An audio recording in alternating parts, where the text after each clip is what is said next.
Get ready to be jolted out of the ordinary and into a world where conversations are charged with intensity and facts. The Lightning Strike Talk Radio with your host, Mohammed Faheem, broadcasting live from the heart of the city on Chicago's Progressive Talk Radio, WCPT 820 AM. Welcome to a radio show that charges through the airwaves with an electricity like no other. Here's your host, Mohammed Faheem. So good morning, folks. Welcome back to the Lightning Strike. I'm your host, Mohammed Faheem. I've got Reed Bible joining us all the way from Henderson, Nevada this morning, our regular co-host, and Ray Hanania, our guest co-host. And they're going to be talking with candidates in the 9th Congressional District today in a forum format.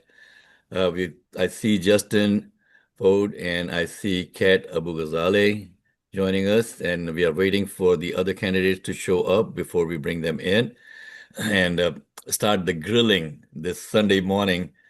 And it's nice and snowy out there today. We were fortunate we didn't get too much snow, guys. I didn't either. Got a lot of cold. Yeah. So this time, I think it came in through the south, Ray. So I guess up where you are in your lake house, there shouldn't have been too much snow over there, right?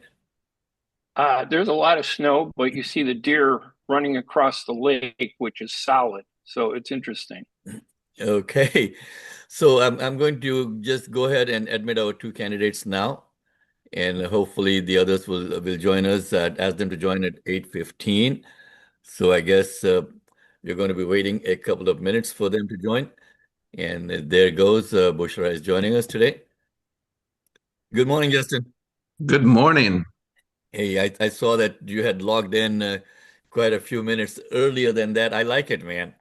Well, I didn't want to have any Zoom problems. Sometimes when you don't use Zoom as much, I do a lot of Microsoft Teams, but when you don't get any Zoom, you want to make sure it's working, so. Okay. Good morning, Kat. Morning. And good morning, Bushra. Hi, good morning. Okay, so early in the morning, sorry to wake you guys up early on Sunday mornings, but this is what we do every Sunday. And I see that Marie has joined us also. Good morning, Marie. I'm sure that all our candidates are out on the street knocking on doors. Believe me, they're not going to be discouraged by the cold. And in Chicago weather, right? So yeah. Well, that is Chicago for you. So 8:15, we'll get started right on the dot, folks. We are expecting one more candidate to join us. And like I was saying in the morning, Senator Laura Fine had agreed to come on the forum quite some weeks back, and they confirmed a couple of days ago, and then last night I get an email saying, oh, she is engaged elsewhere. She has a conflict on the schedule. So unless she does not know what she's doing, or her staff does not know what she's doing, it's her loss, not ours. Okay, so Marie, Sheila is not going to be joining us. Dr. White is celebrating the birthday of her daughter today. Beautiful. So we were discussing that when it's a birthday, the mother needs to be congratulated more than the person who won. What did the person do? Nothing, right? Well, it's a journey. It's a journey for the child. Very much so. Okay, and Ray kind of jumped in and says, yeah, the father had something to do with it also. I'm like, okay, Ray. It's a good advice to always call your mother on your birthday and thank her. Oh, yes, yeah. I agree. Okay, folks. So let's get into the forum proper. We are expecting one more candidate to join, and if the candidate does not join, then again, we tried our best to invite everyone who is running in the 9th district. Elections are very important for us, and so quick ground rules. There is going to be it's not a debate, so you're not going to be answering to anyone's answers. It's just about you, who you are, what do you want to bring to the district, and why should people vote for you. We have got our 3 panelists, and they'll be grilling you. My job is to make sure that everyone stays on time. Okay, so please stick to the time schedule, about a minute and a half for the introductions, and then about same thing for the answers, so we can cover a lot more ground than we can if you are long-winded. And folks, it's 17 minutes past, you're listening to WCPT 820 AM. I'm your host, Mohammed Faheem, with the lightning strike. We'll get the show on the road. Murray, I am going to ask the candidates to introduce themselves, starting with Reed. He joined us the first time early in the morning. Reed, good morning. Good morning, everyone. No, not you, Reed. We got two reads again. No, I was just playing with you. I was going to talk about Justin. Justin, Reed jumps in from Nevada, Henderson, every Sunday morning with us. That's nice. No, I'm used to being called Jason, not Reed, so that's pretty good. Okay, Justin, got me. All right. Well, hopefully it's an honor. Yes, yes, it is. Justin, please introduce yourself to our audience. About 90 seconds. Yeah, my name's Justin Ford, and I'm running obviously in the 9th district, like a lot of people on the call today. I'm not a politician. I'm a public health professional. I'm a working class guy. I'm trying to get the Democrats to start focusing on working class issues again. I'm trying to get us to be supporting our labor unions as a way of democratizing our workforce, as a better job of democratizing our country.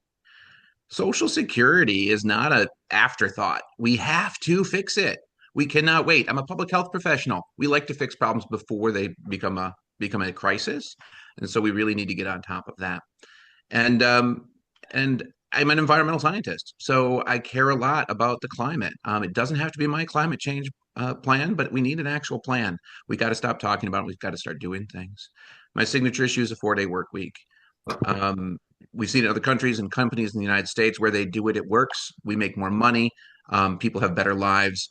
It just makes sense. But then all of this is to say that if we have these platforms, we can win, and we need to win. We're seeing right now in Minneapolis what's going on if we continue to lose and we continue to ratchet up the rhetoric. You'll see in my campaign, I do not put fuel on the fire. That is not my role. I want to simmer this down. We need to do better as a country, and we need to get out of these entrenched battle lines we've gotten with the two sides, and we need to start to act like Americans, follow American values, follow the law. We need to really start to simmer it down. This has gotten way out of hand, and I'm not looking forward to a revolution. I want to make sure we are responsible politicians who can bring back order, bring back the rule of law, and do it in a responsible manner so that we can all have a future on a planet that's still here. So okay, wonderful. That's kind of my platform. Thank you, Justin, and let's bring in Kat Abughazaleh now. Kat, good morning. Good morning. Good to see you again. Nice to see you too. Okay, so 90 seconds. If you could please tell our audience who you are, what's happening in the campaign, and then we'll get into the reads with, oh, not the reads. Sorry, Reed. There you go again. Okay, Kat, go ahead. Hi, everyone. My name is Kat Abughazaleh. I hope everyone listening to this is staying warm right now. I'm a researcher and journalist who covers the far right. My work has helped de-radicalize thousands and educate millions on far-right narratives and misinformation. It contributed to Tucker Carlson getting fired from Fox News, triggered Elon Musk into deposing me in 2024. And most recently, I've been indicted by the federal government for protesting ICE, which was less of a surprise than it should have been because everyone that I used to cover and win against now runs the country. Part of why I'm running is I don't think there is any way to compromise or simmer down the fascism being exhibited by this administration. My experience is in effectively resisting the far right. And that is one thing that many in our Congress do not know how to do. I love the idea of bipartisanship, and I do have proposals for bipartisan legislation, including AI regulation and limiting CBP's jurisdiction. But my highest priority is the House is on fire, and we cannot redo the House until the fire is put out. We need to stall this president's agenda at every opportunity possible. We need to ensure we're holding the party accountable. And we also need to be willing to, if we have any power, platform, or privilege, to put our reputations and our bodies on the line. That is my priority when ICE is executing people in the streets. And that is my priority when I am your Congresswoman. Okay, thank you so much, Kat. Folks, that is Kat Abughazaleh, who's a candidate running for the 9th Congressional District in the upcoming primaries. And by the way, early voting starts February 5th, right? So please get out and get your friends and family to come out and vote also. With that, let's bring in Bushra Amiwala. Good morning, Bushra. Hello, good morning. Thank you all for having me today. My name is Bushra Amiwala. I'm an activist, organizer, and elected official on the Board of Education here in Skokie. I'm running for this seat because as someone who has lived in this district my entire life, and I'm the daughter of two immigrants who built their life literally brick by brick, government was that little push that we needed growing up. We grew up on food stamps, affordable housing, and needed FAFSA to attend college. Every single good part of government is at risk and being taken away from all of us. And I just couldn't sit back and watch that unfold. We're seeing right now the abolition of ICE be something that is seen as controversial, and we're seeing moderate Democrats be the reason why this is still being funded. That is not okay. It's the type of Democrat we elect in a safe blue seat in a safe blue state like Illinois that really will set the tone and narrative for the type of person we elect. My top three priorities: one is Medicare for all, a universal healthcare model that actually can work in our country. Second is supporting immigration with a clear path to citizenship. And then third, increasing federal funding for public education to not only alleviate the burden off of property taxpayers, renters, and homeowners, but to mean that your zip code doesn't determine the quality of life and access to public education your families receive. Looking forward to speaking further with you all. Wonderful. Thank you so much, Bushra, for that. And let's get into the panel now. And we'll start off with Reed Bible. Reed, good morning. You got any questions for our candidates? Good morning. I certainly do. And thank you all for being here this morning. My first question concerns the economy and the cost of living. Families in the 9th District are struggling with rent and groceries, healthcare, and childcare. What is your top concrete economic priority in your first year in office, and how would you pay for it? I'd like to direct that question first to Ms. Bushra. Of course. First, it's ban price gouging and breaking up these oligarchs, millionaires, and corporate conglomerates that are controlling the cost of every single thing. Obviously, that sounds like a long tenure that won't be able to done within my first year of getting elected, but at the minimum, we can ban any AI and or related automated dynamic price gouging. So the Instacart example is one that I give. In one neighborhood, you had 5 people order their groceries via Instacart, all got offered 5 different rates. At the minimum, that should be banned when it comes to groceries. Similarly, we should ban private landlords and hedge funds from buying up affordable housing units and jacking up the prices to impact of what should be affordable housing units. Excellent. Thank you very much. I'd like to direct that same question now to the other Reed, otherwise known as Justin. Well, yeah, I think it's a great question because that's really what people need, right? The people are struggling. And so obviously the 4-day work week, you hear that, there's a 20% increase in the one thing worth more than money, which is time. It doesn't cost us anything. It grows the economy. It's great.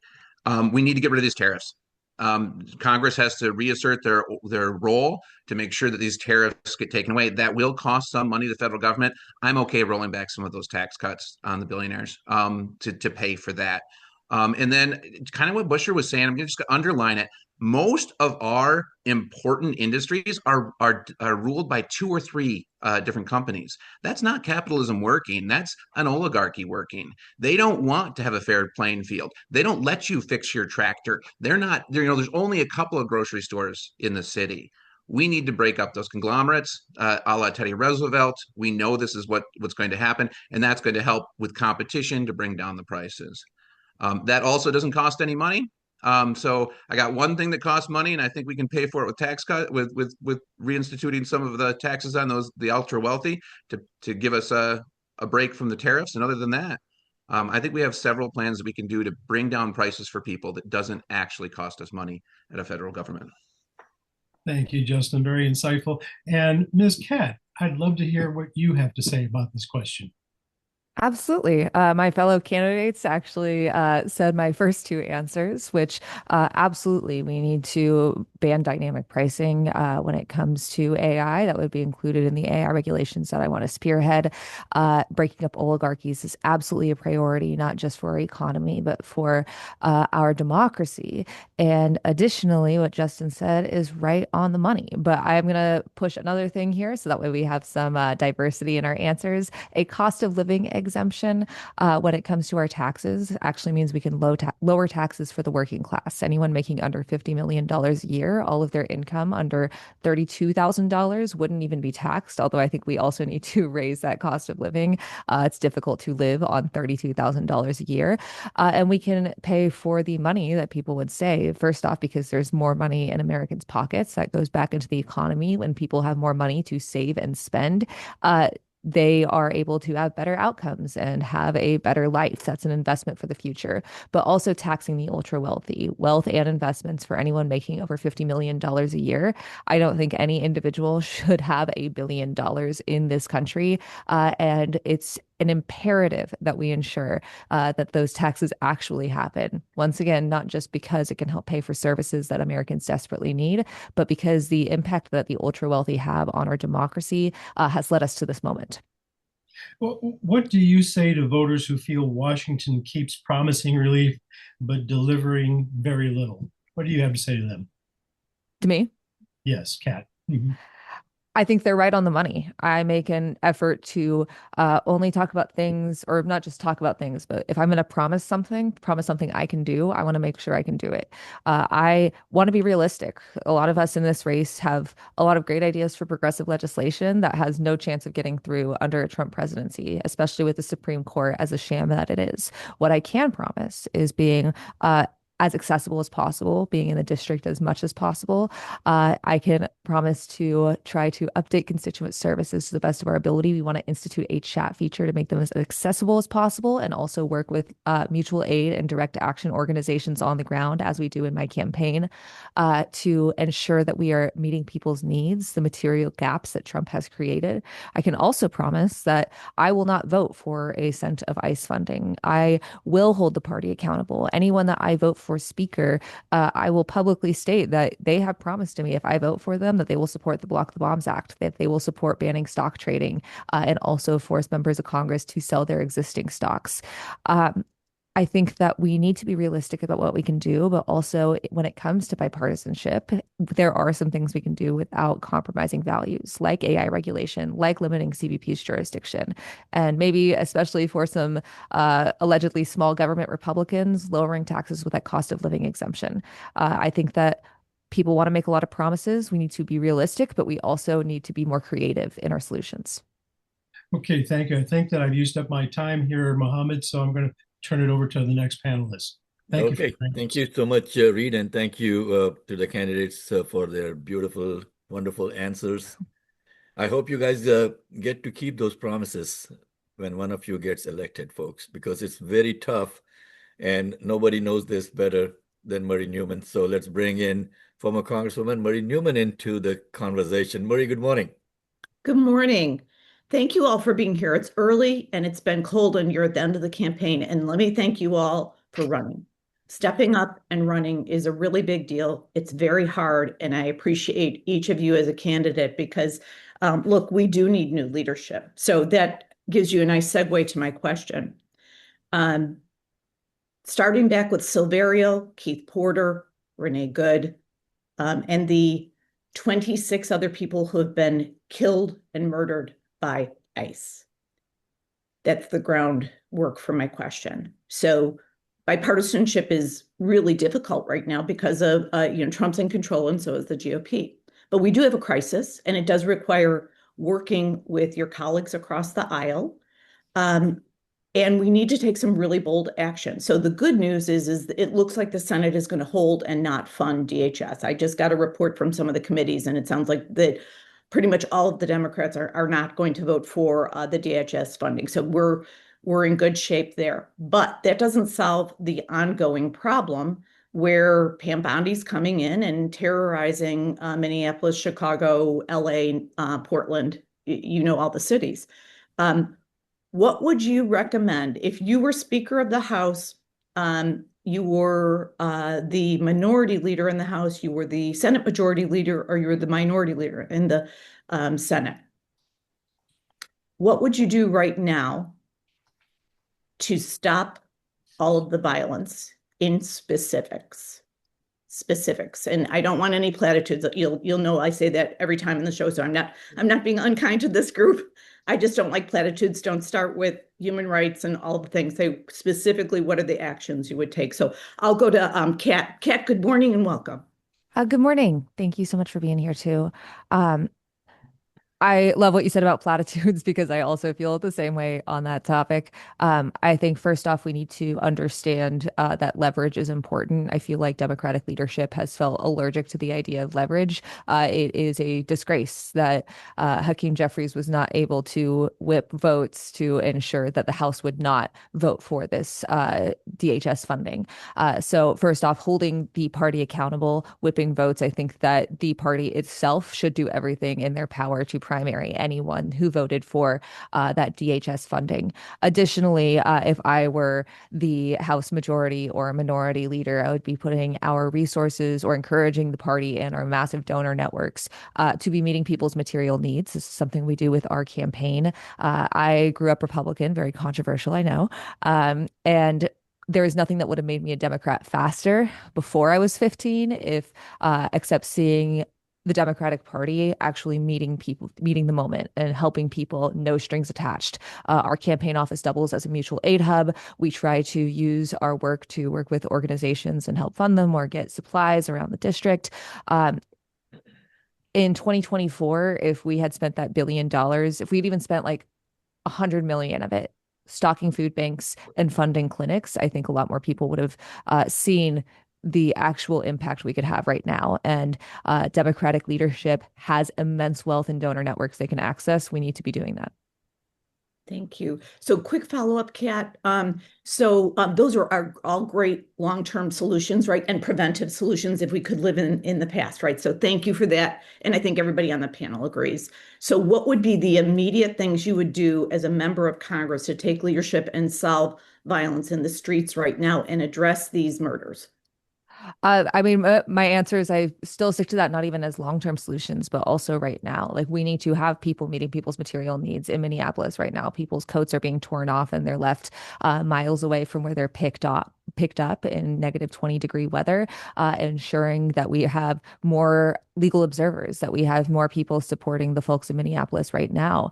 Additionally, that idea of leverage is absolutely essential. We need to block anything that Republicans want to get through and not compromise our values. That means not funding ICE.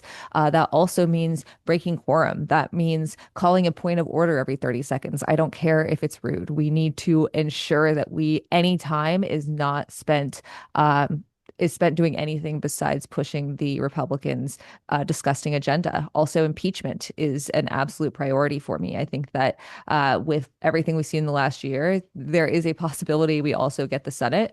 And I'm sick of hearing from Democratic leadership that there aren't impeachable offenses. I see these as very urgent solutions, and I see these as things we need to do right now and can be deployed right now. Great. Justin, can you share what your proposal would be to address the existing violence and all of the issues going on in these cities? Yeah, and I would love to be the majority leader that would say a lot about the Democratic Party. I'm going to go with what if I win this nomination for the Democratic, which is even less power than what you're saying. I think that we need people who can go and organize. I was a union organizer in the past with our faith leaders. We all know, like, we have to start to take the moral ground. And I know it seems hard, but we don't have a lot of legal power right now. We don't have a lot of levers right now. We got to use every lever we have. I kind of agree with Kat. Use the leverage you have. But I think that what we have right now is that we have this amazing idea. In all the faith traditions, we know what we're supposed to do with the foreigner and the stranger. We know what we're supposed to do with our neighbors. We need to get politicians together with faith leaders to go and make that moral argument, to be going and doing these protests and be looking at these ICE agents and go, look, if you don't take off your mask, if you don't do this stuff, what do you think is going to happen to you? There will be judgment. Many of those people believe that. So like we can work there. Once we take power, then we can use the purse strings. It's been the Democrats and the Republicans that have allowed for the executive branch to get too big. And then Donald Trump has weaponized that. We need to start taking it back. We need to say, you can't just do whatever you want. You have to use the budget the way we set, or we're not going to give it to you, right? You can't do tariffs without us. You can't do these things. And then we're going to do investigations, or we're going to do this, and we're going to hold people accountable. I think that the Democrats are still in the wilderness after the last election, and I see that there's not much direction. These primaries are a good way to say, which direction do we want to go as a country? And I think the 9th is a good example of that. Quick follow-up, Justin. So you're saying that that some of this has to do with, the prevalence of all of this is that it's not just one area, that we really have to be everywhere, and I can appreciate that. Is there kind of one action you might take that would be very immediate and critical and acute in nature? Well, I mean, I think I told you that we would start working with faith leaders to change the narrative in this and show that it does not meet Christian values, does not meet Jewish values, does not meet Muslim values to be doing what they're doing. So that's concrete. That's what I would do March 18th. If I win this, I would start working with those people to get that done. I don't have a huge platform, right? So many people, this is the first time they might hear me. So like me trying to do that now is rather challenging. Once you get the nomination, I think a lot of people will take my call. Once you're in the House, you cut the funding. You bring people in to do the investigations. You say that we've got to take everybody out of Minneapolis and we need to investigate these 2 killings. And if you don't, there will be no more funding for anything. Yeah. You know, and you have to stick to it. You can't just be like, oh, well, we can't shut down the government. You got to stick to it. Like, and you've got to get those people on there, and you've got to get that organizing, right? You've got to go win some of those people. And man, if I can get some Republicans to go with us, who thinks we should be able to go into somebody's house without a warrant? Where's that in the American tradition? Yeah. I think we had a revolution about that. Why are Republicans not up in arms? But we have to have that moral argument. We can't just get mad at them. We have to be like, hey, what does your morals say here? What does your faith say here? What does the Constitution say here? What are we doing here? We need to stand up to this because this is what America is. And I just don't hear that from a lot of our leaders right now. And I don't see that coming from a lot of them right now. And it'd be nice to have a couple of us in there that can make that argument. Good. Bushra, your turn. So 3 immediate, 4 or 5, whatever your number is, actions that you might take that create, that immediately address the violence in our streets that ICE or as I like to call it, the domestic army has created. Thank you. So first, echoing a lot what Kat and Justin said, I think the first point is following Robin Kelly's legislation to impeach Kristi Noem, impeach President Trump. All of that are things that already are in place that would be staunch advocates for. So impeach Noem, impeach Trump. Second would be advocating that every single municipal office organized to have anti-ICE legislation that demand that ICE cannot enter or function in any, whether it be village-owned, school board-owned, municipality-owned offices. It's what we've done here in Evanston, we've done in Skokie, we've done in Wilmette. Our neighborhoods are a case study for that municipal legislation. Third, it would be vote against any DHS funding. We see right now moderate Democrats leaning towards that, but there's a DHS summit that's happening in August.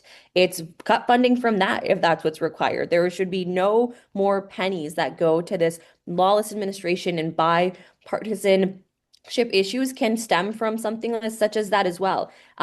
Fourth would be, we're at an inflection point right now. We're seeing that political work can only be as good as the activist and organizing work behind it. We need blackout Saturdays every single Saturday. That means boycotting Amazon, boycotting these big corporations, boycotting Walmart, not using any type of, our currency does make change. We've seen these boycotts be incredibly effective, and calling out these CEOs that are profiting off of what ICE is doing in this current administration. Those are a couple of offenses that I absolutely think can be offered. So impeach Noem, organized efforts on the municipal localities to prevent ICE officers from doing any business, cutting DHS funding in any single point that we can, including their summit that comes up in August, and then having blackout corporate Saturdays to ensure that we can make an impact and control with our wallets.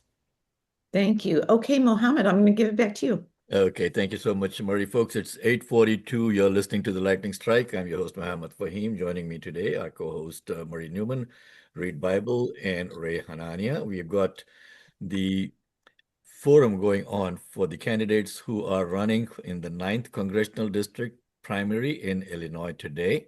Bushra Amiwala, Kat Abughazaleh, and Justin has joined us. We had invited all the candidates that are running, and some of them have not responded. Dan Best, for example, has never responded to multiple messages and multiple emails. So I'm pretty sure that he thinks that he's going to be winning, he's invincible, so he does not need to answer to the people. And that is his loss. But that shows what kind of odds we are up against. Laura Fine had confirmed that she would be joining, and yesterday I get an email late at night that she's got a conflict with another appointment. I don't know when the conflict came up, but this forum was set up quite a few weeks back. Okay, so that goes to show who needs to be held accountable. If these people are not going to be held accountable before they get elected, you can imagine what's going to happen once, if they get elected, they're in office, what's going to happen. Okay, that's my rant for that. And let's bring in Ray Hanania. Ray, good morning. Good morning. I want to thank all the candidates for coming on. I'm impressed by all of them. I always have been. In politics, we get herded towards the headlines, which are important, but I want to ask about a topic that's important but rarely addressed in the headlines: political racism, media bias. I think it kind of touches on what Mohammed just addressed. I'm looking at the faces of a very diverse radio show, something you rarely see in this country. Mohammed's Muslim, I'm Palestinian. Marie Newman was elected to represent one of the largest concentrations of Palestinian voters in the country. And the powers that be, the Democrats, tore that district apart to weaken that voice. I think some candidates in the 9th District are afraid to come on this show because they don't want to empower our diverse voices. And there are 13 candidates. I think the three of you are very courageous, and you're doing the right thing. I want to ask the candidates who are here if they have a feeling that this kind of discriminatory resistance against their campaigns exists, or am I just living in a bubble? And I'll start with Bushra just to keep it, organized. Of course. Thanks, Ray, for the questioning, and thank you all for hosting this afternoon. This is Bushra Amiwala speaking, since we're on the radio. So we've seen that when ICE was kidnapping our neighbors last summer in June, I began posting Know Your Rights guides because it was really hard to consolidate all the different information that was out there. When I would post it online, I'd immediately get comments saying, go back to where you came from, go back to your country. When ironically, again, I'm one of the only candidates that literally has lived within this specific district my entire life. And it's underlying tones and comments like that that are intentionally said towards candidates that either have names that sound or have faith-based connotations to them. Another example is anytime I speak out against the genocide that's even happening in Gaza, I immediately get called and deemed a terrorist, which I find as a lazy low blow now. I feel like if you get creative with your arguments, may as well go beyond some of these low and cheap shots. And then, of course, the media bias is something that I've been confronted with for the past 9 years in this space. We've seen the ways that when I first ran for office in this space, there were debates that I would have with my two male opponents, and articles summarizing those debates would talk about the policy ideas that each man presented. And then it would say, and Bushra Amiwala wore a stylish light pink hijab to the forum. And even today, sometimes, ironically, as one of the only women of color in this race, oftentimes I've seen the way that I'll have other elected officials get alluded to with their full formal title in articles, and I'll just be alluded to as Bushra Amiwala from Skokie, when I am also an elected official and have been for 7 years now. And I think all of that is implicit media bias, and I can't call it anything other than that. But I know I'm not alone in this space and conversation, and there are ways that all of us are confronted with that as well. Justin? I'm sure being on the program now is going to cause you all kinds of problems. Go ahead. Oh, I mean, trust me, my campaign's got all sorts of stuff going on. I can tell you that obviously I'm a white male, so I'm not getting the same sort of vitriol from society as some of my minority um, candidates are, and I apologize, and I try to stick up for them. I can tell you that we see a big bias both in this race and in the Senate race with who the establishment is, who's got the money. If you have a way to make $1 million, then you can make it into some of the forums. I'm very grateful that you guys invited me here. I don't get invited to everything. Some of like Kat and Bushra have done some great job in fundraising. I go to work every day. And so I don't have that. And I'm seeing that. And I'm seeing it in the Senate race too, where they're going to do debates with just 3 candidates. And we see this, and that is a white power structure that is offering a couple of diversity here and there to try to make themselves feel better, but is not letting the people have a voice because the media is giving free press to the front runners. The media is already decided who's going to win this race. Then the forums decide that those are the people we're going to go, and we don't get a chance to see everybody. And I know it's a big race. I know it is. I know there's a lot of people in it. That's a good thing. And I know it's hard, but democracies are hard, and we need to allow as many voices into the Democratic Party as we can. Kat, Abughazaleh, what do you think? Ray, come on, the other Palestinian on the call. It's Abughazaleh. I mean, Bushra and I actually like sometimes at forums will be like, hey, someone mispronounced your name in a very weird way. And it's always an effort to correct them, but we do it. And that's kind of nice. I can't get my name done right, Hanania. It's always Hanania. So no offense. No offense. This is absolutely an issue. My work actually covering the far right, I specifically focused on right-wing media. I'm a journalist. I know what goes into creating journalism, or what sometimes is journalism in scare quotes. This has absolutely been an issue with our campaign.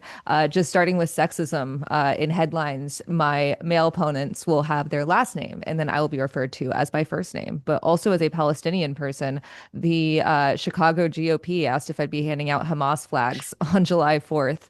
AIPAC has called me a radical and a dangerous detractor, and it's been reported they're going to do attack ads against us.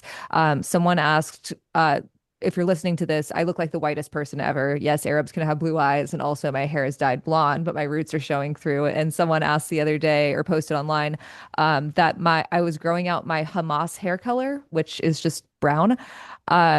This is what we expect, especially as women, especially as people of color, especially as women of color. And it's unfortunate, but also I think it shows how scared they are to have more diverse voices, and especially Palestinian voices, as the genocide is ongoing. But isn't this also a political issue? I mean, that needs to be addressed. For example, I saw something about how the Democratic Party of Evanston was giving you and other candidates trouble, I think, to get your responses in, and they mysteriously left you out. I wonder if all the candidates went through that. I don't know about that specific instance. There are also some other weird things that have happened in the background that, we're trying to focus on our campaign, but we know that there's institutional pressure against us.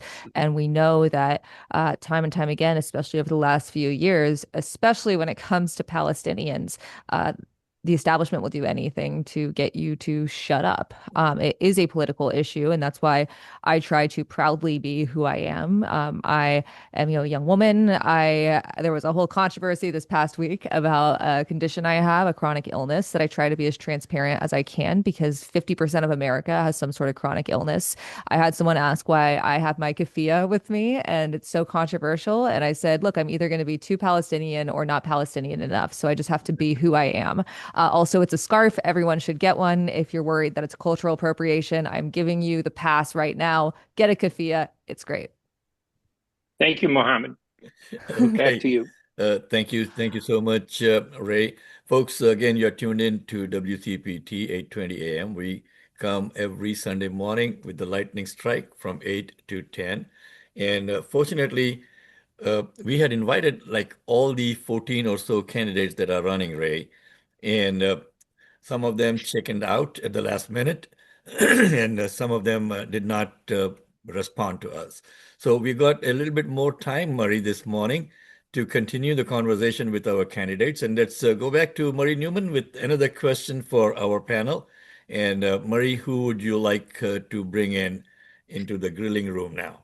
Oh, I don't know if it's grilling. I'm really enjoying everybody's answer, so I hope the candidates don't feel grilled, because they're doing a great job, and I'm really enjoying their answers. So, because everybody, that's what's great about Congress. When you go to Congress, it is a mosaic of ideas. Our challenge in Congress, and this is directly relevant to my next question, our challenge in Congress right now is that there is the old guard establishment, right? And they like doing things the way they did 50 years ago. And let's be honest, and there are some brilliant minds in leadership right now. They do have a little bit of a disease around being bold, and it's quite tragic. So knowing that about Congress, that there's inertia, there's gridlock, and I'm not just talking about Republican versus Democrat. And you all know this. All these candidates are big boys and girls on this dais today. That within the Democratic caucus in Congress, there is gridlock. There is this weird altar frame that voters don't see. So let's talk about that for a hot second, and then I'm going to ask the question.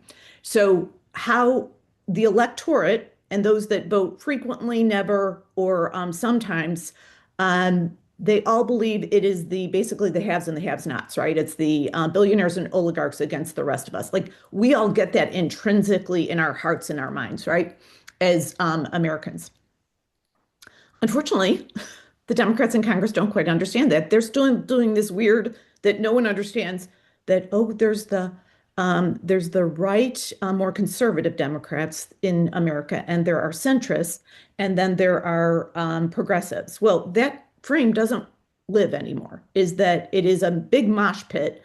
And it really is the 92.5% of America that are working families against really the 1 or 2%, right? And bringing that sense together and breaking that frame in Congress is really hard. I'm just going to tell you, I tried real hard and spoke up too often, which is probably why I'm not in Congress anymore.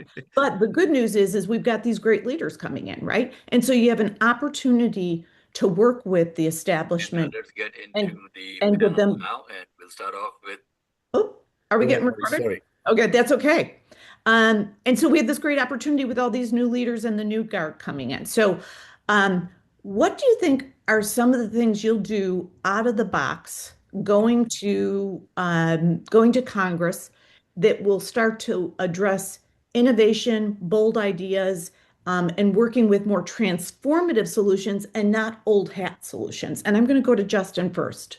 You're just basically explaining exactly why I did this campaign, and exactly why I'm laser focused on the working families since before everybody realizes the affordability crisis, because I've lived that affordability crisis. We need representatives that represent us. Mm-hmm. The 4-day work week, and I know this is a hard one to get your head around, but like, we haven't been fighting this. I'm trying to pick a fight that nobody's fought yet because they're not already entrenched, right? They're not already ready. This actually makes money for companies. It gives workers time. Investing in workers is never a bad investment. The idea of the 4-day work week isn't because it's the number one issue we have in the country. The idea is, how do we break this gridlock? How do we start to chip away? We need a tangible win as Democrats. By giving people an extra day off, that's a tangible win we can give them right now. Republicans have these tax cuts they can give, and you might hate the fact that your public library closed, but you got $50 in your pocket, right? And so they can get people to do these things. Democrats need to have some things. Mayor Daley used to say, put money where people can see it. I think we do great as Democrats as good governance. Let's do this. Like, when we have the reins of power, we do a fantastic job, but we need to start giving people things right now. We need to start giving them stuff right now. Would I love to get the PRO Act passed first? Hell yeah, I'd love to get the PRO Act passed first. But I think the 4-day work week is the way we sort of inch in and break this gridlock that we're seeing in Washington and start to peel some folks off and work towards solutions for American people. And that's the entire point of my campaign, is that I'm not seeing this in Washington, and I'm glad that you tried. I'm not seeing people being effective. I don't know if I can be effective, but I know that if I don't try, there's no way I can get there. And if we don't give some people, we keep electing the same sorts of people to go to Washington, we're going to get the same sorts of results. right? So we need to start finding some differences, and we have some great people in this race. I would attest that as a guy that has to keep his job, that doesn't have a lot of friends that can write a $3,000 check, right? That I would represent the district rather well. And as somebody who's lived a life raising kids and dealing with things, I have some struggles that I can bring to this. I think coming with a strong faith and saying, look, I'm going to lean on this, to lean on people to do what they're supposed to do. I don't know if it'll work. I hope it works. but that's the plan, right? That's the idea. And that's why you'll hear me push that 4-day work week, is because that's the way we can sort of get going and break this out. It just makes so much sense. It's a win-win-win, and nobody's really fighting it yet. And so you know, they're not already entrenched. Justin, you bring up a good point. Having a first win out of the gate that is impactful is important.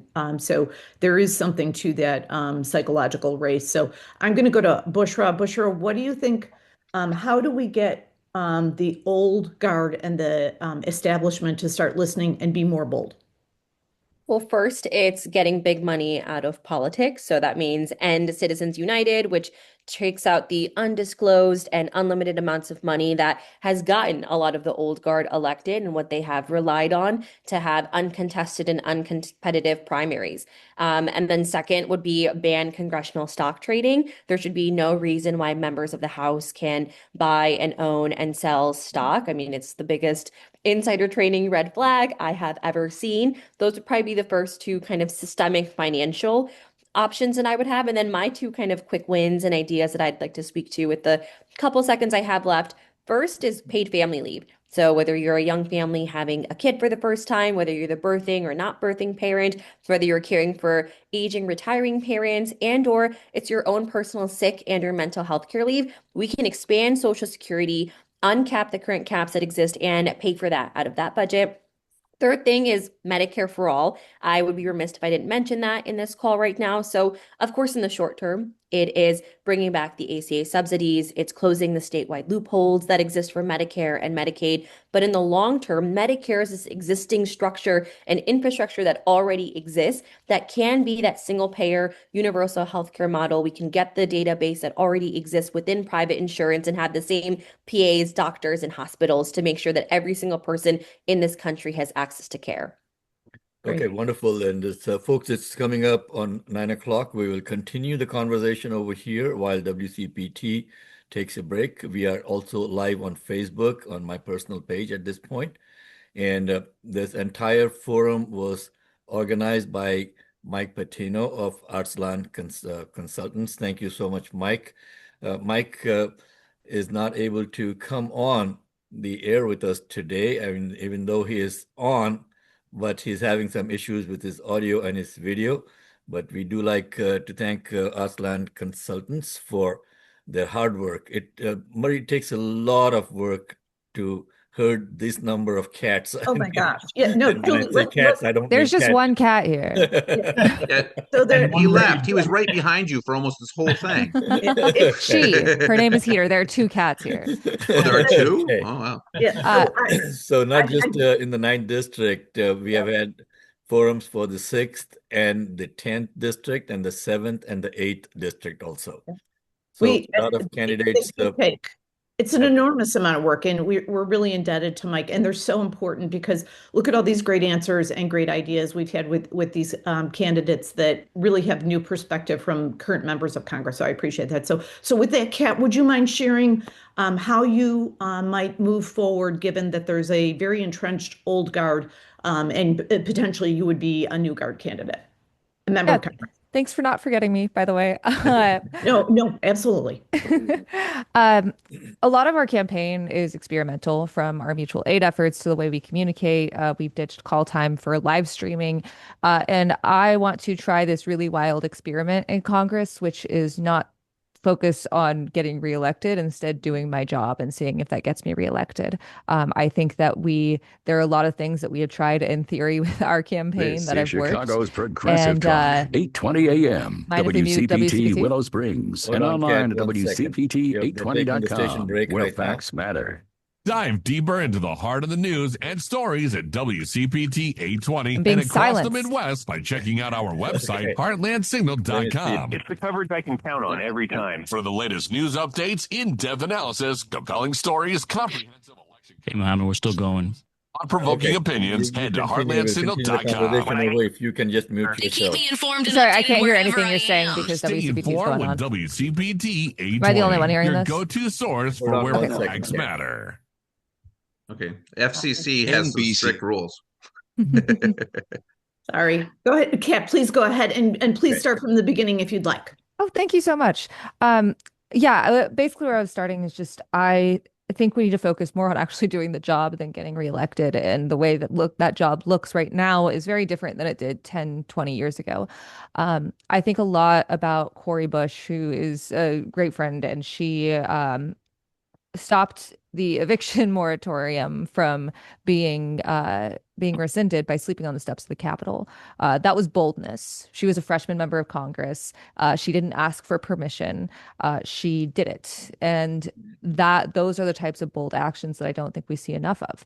I launched this campaign before any other candidate, even before the incumbent stepped down, and it's because I felt an urgency, and I didn't want to ask for permission. I think that the incumbent has done a lot of incredible work. This wasn't anything against her, but I really think we need to break the inertia of the Democratic Party. We need to embrace competition. We need to embrace holding the party accountable.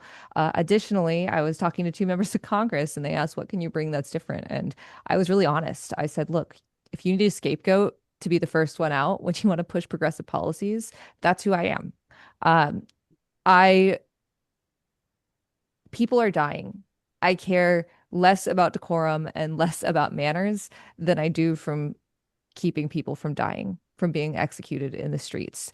And if that means I am here for the private discussions, I am here for the negotiations, I am here to work with people in good faith. But if that doesn't work, we can't just throw up our hands and say, well, I guess we tried.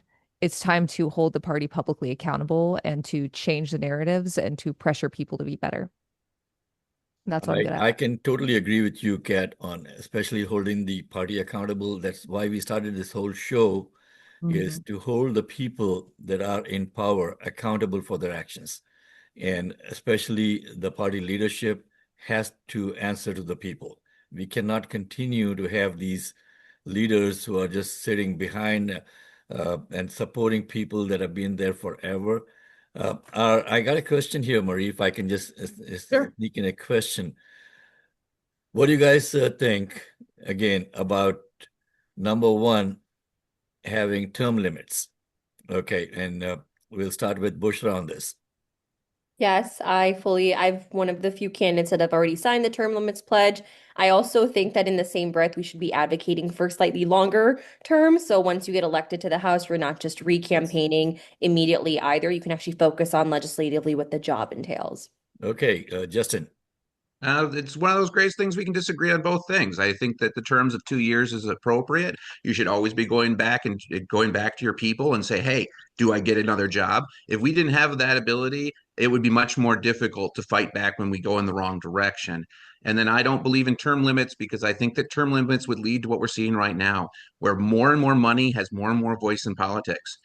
What I advocate for is uncapping the House. Lift the cap on the House of Representatives from 435 to maybe 1,000. That'll get rid of a bunch of gerrymandering problems. That's going to get rid of a lot of money. You're going to get to know your representative, so that you could actually knock on all the doors.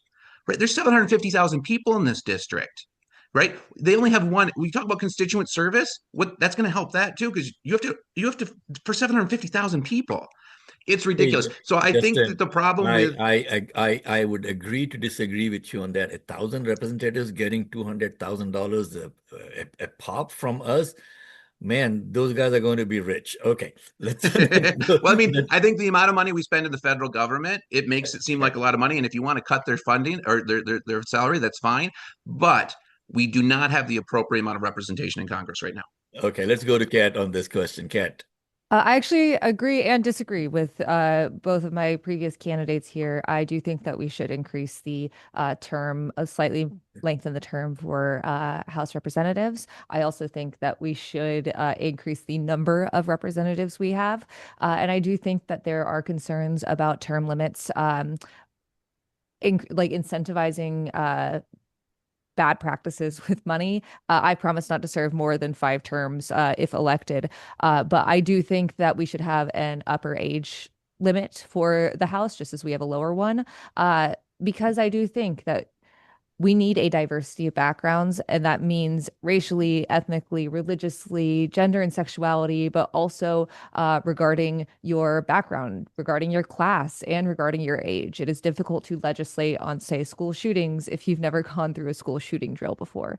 I also want to say regarding congressional salary, one of the issues for people running for office, like working class people, like I think all 3 of us are, is you are investing a lot of time and money. I am in debt running for office. Many people go into that as well. A lot of the reasons people don't run for local office is that they're volunteer positions or give poverty wages.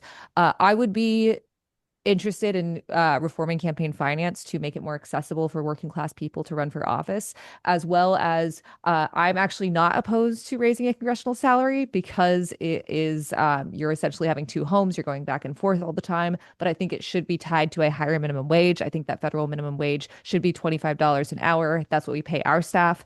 And if Congress wants to increase their salary, then the minimum wage has to be increased as well. Okay, Kat, then let's go back to Marie. Sorry, Marie, I had to bust in with that question. Oh my gosh, no worries. I just got a question. So a couple of folks from actually one is from Illinois 8 to be fair, but is interested in this race. He's a small business person there, and then two folks from Illinois 9 have asked a question. I think this is a great one. I think this came out a couple of forums ago, and I love this question because it's so true, right? So our candidates that are here today, and I wish all of them were here, it would be great to hear this, is what makes you unique to serve this very unique district. So tell us a little bit about something unique about your district that is important, and then why you are best suited to be in that space as the congressperson. So we'll go to Kat first. Okay, and it's 9:09 minutes past 9 o'clock this morning. So, Kat, we are starting to wind down. If you could please, all candidates, keep your answers to about a minute or less. All right, yeah. The 9th District of Illinois is one of the most diverse districts in the country. I would one of the most diverse neighborhoods in the country in Rogers Park. It's 27% foreign born, even more first-gen American, like myself, and even more transplants. I think that we have seen this is what makes America great, is this diversity. And it's also the reason that we're under attack. It's the reason that Northwestern has had hundreds of millions of dollars of funding held hostage by this administration. It's why ICE terrorizes our streets, especially in Evanston, Skokie, Rogers Park, Uptown. And I think it's also the reason that we've been indomitable. What makes me unique in this race is Illinois does so many things correctly. And that is why until very recently, our leaders didn't have to deal with people like Stephen Miller, Elon Musk, and Tom Homan on a daily basis. That is my background. I have a track record of fighting and winning against the right. I'm also the candidate under federal indictment, which is definitely an inconvenience to say the least, but also shows exactly where this administration's headspace is at. If you are tired of what's happening here and you feel the same sense of urgency that I do, I'm the candidate for you. Okay, thank you, Kat. And I guess Marie, if you can continue with the yeah, we'll have everybody keep to the 90 seconds. And Bushra, I'm going to ask you, what makes you kind of uniquely qualified to be this district's representative?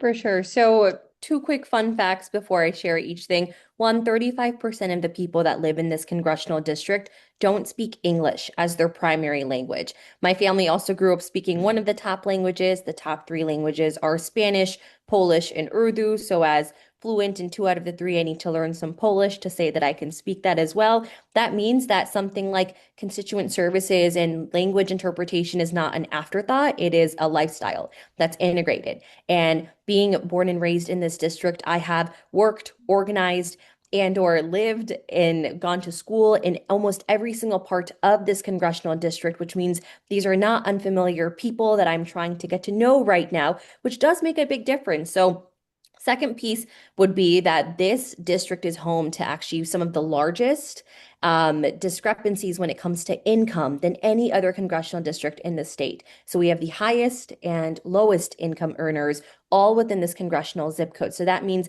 the language in which you connect with voters, even to ensure they feel adequately represented by the person they elect into office, is a nuanced skill that I don't think is talked about often enough. So the what talking point can be the same, but the how of how you bring them on board is what's different. So it would be accessibility from a language standpoint, and then also from an income diversity standpoint to ensure that every single person in this district feels supported, whether they're a small business owner or a tech executive, because we have all of them in between.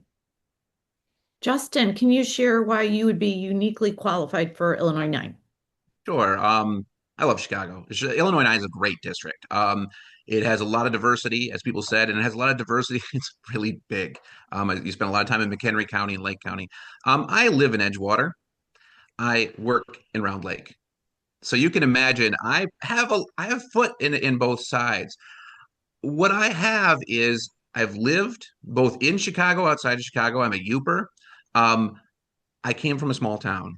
I understand that every single person has a value. Every single people have gifts that we can use to push this district forward. I organized a union down at UIC. So I have experience in working that. I wasn't just part of a union. I was walking around getting it organized with cards and served as their first grievance chair. We definitely have an amazing district.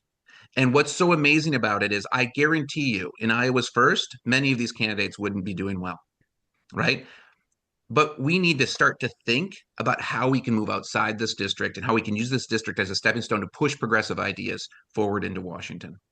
And I think I'm uniquely qualified as the person who stayed on task, has an actual plan, and has lived this life. And so I think that many of the other people, I hear them talk, as you said, in platitudes. And if you go to my website at votejustinford.com, you can read my plans. I have a couple of white papers. If I had more time, I'd write some more about how I would get this done. Thank you. Thank you, Mohammed. Okay, thank you, Marie. So, folks, it's 14 minutes past 9 o'clock, and we will be winding up our session shortly. And if you have any questions that you would like to ask the candidates, feel free to call in also. We do take phone calls. The number to call in is 773-763-9278. And during normal working hours that we have over here on Sunday mornings, it is always sponsored by Ray Hanania. Ray, thank you so much for calling, for sponsoring the call-in segment. Thank you. Okay, and today we were really holding off on taking phone calls because we have got a lot of ground to cover over here. We'll come back to Read Bible. Read any final questions for our candidates. We still have a few minutes left. Yeah, okay, let's get to it real quickly. The federal government has expanded immensely deportations, and while at the same time it's contracting access to asylum. I'd like to know from each of you, where would you draw the line between border security and human rights? And we'll start off with, I'm going to try this last name now, Abughazaleh. Do I have it right? Pretty close. Abughazaleh. Abughazaleh. Okay, emphasis on a different syllable. Okay. Yeah, going back to Ray's question from earlier, one time on News Nation, they called me Abu Benghazi, which, very apologetic, but shouldn't have said it in the first place. Yeah, so I'm the child of an immigrant. My father was born stateless, Palestinian refugee. His father came to Chicago for college after the Nakba, brought his family back in the late 60s. The immigration process today is much different than it was back then. Much, much different. And we do not need secret police in our streets. We do not need the crimes against humanity going on at facilities like Broadview and ones across the country. That we had immigration enforcement before ICE. There was a world before ICE, and there will be a world after ICE because it is a moral and legal imperative to abolish it. I actually want to introduce legislation, especially with some of these small government Republicans, or so they say, as their communities are terrorized by ICE, and they know they won't get reelected if they let this go on, to limit Customs and Border Protection's jurisdiction from 100 miles from any international border. That also counts as Lake Michigan, by the way, to say 5 or 10 miles. These are agencies that exist, and I think that we do need, some type of bureau to be able to process immigration. I think that we need a Marshall Plan for the government that hires a lot more federal workers to ensure that that burden is lifted and that more people can come. This country needs immigration, and it is better because of it.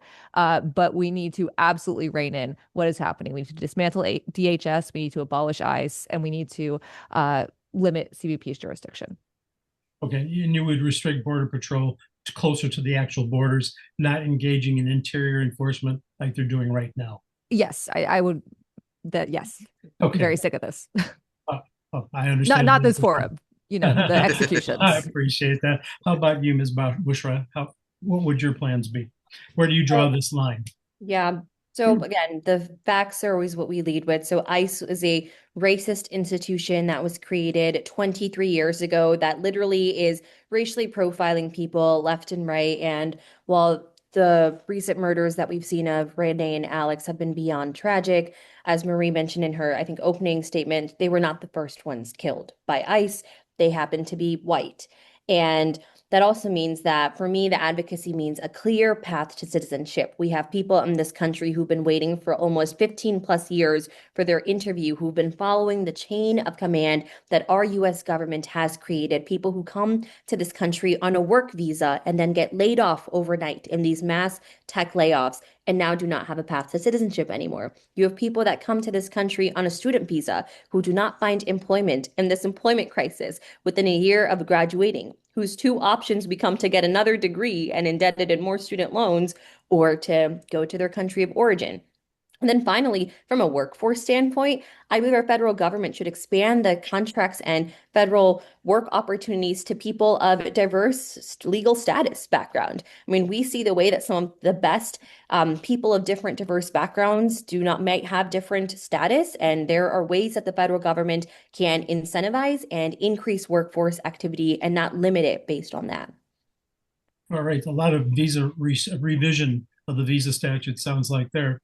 And I appreciate your answer on that. And finally, then, Mr. Justin, what would your line be here? So yeah, I'll answer the question of where the line is. I'm a human being. I'm a human being first. You need to understand these people are not coming here for fun. They're coming here across some of the most dangerous terrain in the world with their children. They're leaving the mouth of a shark. It is a refugee crisis. It is not an immigration crisis. We need to treat it as such. I'm a human being. I know what I'm supposed to do for my fellow human beings. There is no line. Immigration enforcement takes a back seat to our humanity. End of story. And I think a lot of people have been saying that about ICE, but I mean, overarching, really increase the refugees, really increase the immigrants, because they're running for their lives, and we owe it to them. And that's what we would want to have for us if we had to leave. I understand that people can get caught up in a lot of things, but we should always remember our humanity. We should always remember that these are humans, and they're trying to have a better life for their families. We need a humane immigration system, and that's what our country is founded on, and that's American values. We can have security and have American values. That's possible, and that's what I would fight for. Okay, Justin, thank you so much. And folks, for those of you who are listening in, Reed Bible, our co-host, is a former special supervisory agent for the Department of Homeland Security. So Reed started his career with DHS in a way, and he does not. Reed, do you like what you see of ICE now? I'm frankly, I'm appalled. I was one of the charter members of ICE back in 2003. I saw it as a great potential for more efficient, coherent cooperation between government law enforcement agencies for the protection of our nation. And I've seen it deteriorate into basically anonymous thugs and total departures from the training standards that I used to teach, and also the principles of the Bill of Rights. I'm just quite thoroughly disgusted with it. And I agree with our candidates on the idea of abolishing that agency. It's just become rotten to the core. Okay, we do have a caller who called in with a question. So we are also taking text messages from callers. So I'll just quickly read what Howard from Skokie had to say. He wants to see, will the candidate support the Democratic nominee should they lose the primary? And it goes for all three of you, starting with Kat. Yes. Okay, and Bushra, Justin already said yes. Yes, of course. We have to. Okay. None of us are pulling an Andrew Cuomo over here. Okay, so we got about 8 minutes left in the segment, folks. And again, you're tuned in to the Lightning Strike. We come every Sunday morning. This is our last Congressional Forum before the early voting starts on February 5th. Please get your act together, go out and vote, learn about the candidates, and go to their websites. Everybody have a website now. Go to the social media, learn about who they are, and just don't sit at home and wait for things to happen. The things are not going to happen. We always say over here on the show that it is a government of the people, by the people, for the people, and we are the people. And we have to take responsibility for our actions also. Ray will get you the final questions for our candidates. So many big issues I want to talk about, especially about what you can do for seniors. But I want to go back to that question about the old guard, because how did we get President Trump a second time? Was it because the Republicans were off the deep end further, or did the Democratic Party leadership fail us and not do the job they needed to do? And I could start with Bushra, if you want to start there. It's a mixture of both. I mean, the Democratic Party's main talking point during the 2024 presidential cycle was that they're not as bad as the other guy. And the lesser of two evils argument is one that is not only ineffective, but we are the party that is of innovation, of working families, and theoretically should be so much better than that. We also have seen that there was a hard distinction to see. You had the bought versus unbought, and you had everyone on both sides of the aisle that were bought. And I think that is why we ended up with this administration. But last thing I'll say too is that we saw the Republican Party capitalize on ethos, on emotion, particularly fear. And fear is a really cheap emotion to insinuate. It's quick, easy, fast, and bad for you. Whereas the Democratic Party was kind of in the logos realm, right? They were trying to lead with logic, and you cannot compete with logic when you have emotions activated. And that is where we lost the plot. So it was a mixture of both. There was not even a enticing alternative other than we're not as bad as them though. And we deserve way more than that. Yeah.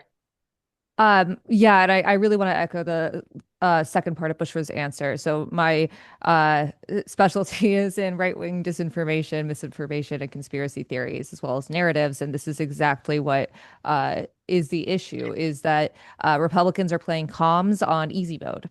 They try to hack the fear center of your brain. And the best way to fight any sort of ignorance, because the vast majority of people, there will always be people who suck, but the vast majority of people are ignorant. I say as one of those, someone who grew up Republican, is being exposed to new ideas, new cultures, new people, and also the way that you frame things. I think it's really important that we have effective communicators in the Democratic Party. Instead of saying we're not as bad as the other guy, have a vision. There was like that 2 weeks where it felt like Kamala Harris could be a change candidate. And then the old consultants came in, and it was all downhill from there. I talked to a lot of Republican voters out in like McHenry County, and the thing I hear most often is, I don't know if I agree with everything you believe, but I think you actually believe it. And when I say, hey, you also deserve housing, groceries, and healthcare, they realize that we kind of fetishized our own misery. And framing in reality, progressive ideas are popular ideas. Progressivism is where the center should be. Everyone can afford housing, groceries, healthcare. Everyone can exist with dignity. And so, yeah, I think it's a mix of both. And if we want to get anywhere, then we actually have to deliver solutions. And if there's gridlock in Congress, we need to work outside of the box. Justin? Yeah, I would just want to start by saying thanks, Heater, for coming back on stream. I love seeing Heater during the answers. Thanks, Justin. You guys, it's spot on. I blame the Democrats. I blame the Democrats. I would blame a Republican, but I'm not a Republican. So I blame the Democrats. The neoliberal model failed. And it happened under Clinton. It happened under Obama. You know, they bailed out the banks and didn't bail us out. I was there when you weren't getting pay increases, but inflation kept going up. I understand. When you go outside the Ninth District is a special place, and there are people that are struggling in the Ninth District. I'm not arguing that. The hospital I was born at as a child will not deliver babies anymore. So many of rural America, you cannot deliver a baby in those areas. They have lost. And when they have seen Democrats and Republicans promise again and again and not deliver. And then they decide to throw a bomb. A lot of people that voted for Bernie voted for Trump. They just wanted something different because they were struggling so much. You see my campaign, it is laser focused on working class folks because that's what the Democrats need to do to win. All this other stuff is great, but we are going to get our butts kicked if we continue to not learn the lesson that people are struggling. If we do not start to help them with that struggle, Democrats are going to continue to lose, even though we have better policies. Justin, have you considered we do the same thing over and over and over again? And maybe it'll work this time. I mean, no, but you know, if one of the normal candidates come in with the same platform and they're Democrats, I'll go knock on doors for them. Because I do think they're better than the other people. It's just that I got involved in this race. I've stayed focused to what I'm focused. We started with Gaza. Everybody remembers we had all the Gaza stuff, right? And then we went on to ICE because ICE got bigger. And Justin's been labor, because they're constantly trying to get us distracted to look at something else. And it's horrible. What is going on is horrible. But if we keep losing focus, the oligarch is going to take over both parties and they're going to win. We have to get together. We have to move together and work together to get this done. And I think I blame the Democrats as the party that should do that. And we need strong Democratic leaders to come out and do that and stay focused and get it done. Okay, I think thank you so much, Justin, and thank you, Bushra. Thank you, Kat, for getting up so early on a Sunday morning for us. It's still snowing out there. Folks, you've been listening to the Congressional Forum on WCPT 820 AM on the lightning strike. It's 9:29. We will be giving 30 seconds to each of the candidates to wind up with a final message before we go on with our program. And also thank you so much to Ray Hanania, Reed, and Marie Newman for being on the panel today. Kat, final word, 30 seconds. Where can people find you? You can find me at catforillinois.com. You can also volunteer for us at discord.gg/catforillinois. I think when I launched my campaign last March, most people were like, who is this lady? We'll never hear from her again. And now we're tied for first. I am the leading anti-genocide grassroots candidate. I know who this administration is. I've beaten them before and I can beat them again. Okay, wonderful. That's thank you. And that's Kat with a K, not KATFOR, Illinois.com. And I do see the cat sitting behind her on a chair over there, but that's not the cat that we are talking about. And Bushra, final word. Thank you all so much for having me. Again, this is Bushra Amiwala, current elected official in Skokie, supporting education, public education for over 1,000 students, and would be honored to represent all of you in Washington as a daughter of immigrants and coming from the working class. We know that the system once slightly did work for us, and now it is not anymore. We deserve someone who has faced the problems they are hoping to solve and learn to solve them with teams. My website is bushraforcongress.com. Bush like the shrub, ra like the sushi place, for congress.com. Looking forward to staying connected with you all. Thank you. Wonderful. And final word from you, Justin. Yeah, my name is Justin Ford, and I'm the worst at Zoom because I didn't put my last name, so we don't give my last name a lot. But look for Ford. Remember, Ford's got better ideas. It's a 70s slogan. My website is votejustinford.com, and I encourage you to go look at them and go look at Kat's and go look at Bushra's and go look at all the other candidates as well and make your choice. We are in a unique position in the 9th District to not just, you're not going to make a bad choice. You're going to have a good representative. Go for the message that you want. Don't worry about wasting your vote. We're going to get a good Democrat, I promise you. I hope that I'm that good Democrat and you'll vote for me on March 17th. But even if you don't, go look at justinford.com and tell me how crazy I am. Thank you, folks. Thank you again. Thank you, everyone. It takes a lot to run for public office, and thank you so much for your commitment, folks. It's good to have you join us this morning, and we are going with our programming now. If you want to continue, be on if you want to, or if you want to just log off, feel free to log off. And we will post this program on our website, which is tlsradio.com. And if you go tlsradio.com/forum, it will be posted over there, and also on our YouTube channel, which is at TLS Radio. Our Facebook page is at TLS Radio on Facebook also. So we'll be having this all over our social media, and you're welcome to take any snippets out of this and use it in your campaigns if you want to, okay? Thank you so much for having us. Okay, thank you so much. And we'd like to bring in Fred's Kagi now. Fred's, good morning. Good morning.